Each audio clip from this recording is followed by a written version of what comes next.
नमस्कार. नवी मुंबईमध्ये सायबर गुन्ह्यांचं मोठ्या प्रमाणात वाढ झालेली आहे आणि यापासून आपण आपला कसा बचाव करावा यासाठी बचावाचे 5 मुद्दे सांगणार आहे. त्याच्यामध्ये पहिला आहे, कोणत्याही अनोळखी व्यक्तीनं आपल्यासोबत सोशल मीडियाच्या माध्यमातून चॅटिंग केल्यास त्याच्याशी चॅटिंग करू नये, त्याला तात्काळ ब्लॉक करून टाकावे. दुसरा मुद्दा आहे, कोणत्याही अनोळखी व्यक्तीनं व्हॉट्सअप, टेलिग्राम, फेसबुक या माध्यमातून तुमच्याशी चॅटिंग करून शेअर मार्केटमध्ये इन्व्हेस्टमेंट, विविध रिवॉर्ड्स, कुपन्स, तर त्याला आपण बळी पडू नये. अशा व्यक्तीनं सांगितलेल्या पद्धतीनं कुठेही पैसे ट्रान्सफर करू नयेत.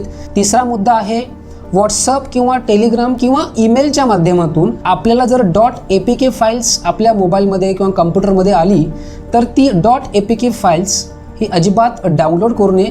त्यामुळे तुमचा मोबाईल हॅक होऊन तुमची सर्व माहिती अशा गुन्हेगारांच्या पर्यंत पोहोचत असते. चौथा मुद्दा आहे, कोणत्याही प्रकारचा OTP, मग तो आपल्या मित्राने मागू दे किंवा अनोळखी व्यक्तीने मागू दे, OTP कोणालाही शेअर करू नये. पाचवा मुद्दा आहे की आपल्या मोबाईलमध्ये कोणतंही अनोळखी ॲप किंवा इतर व्यक्तीच्या सांगण्यावरून एखादं मोबाईल ॲप इन्स्टॉल करू नये.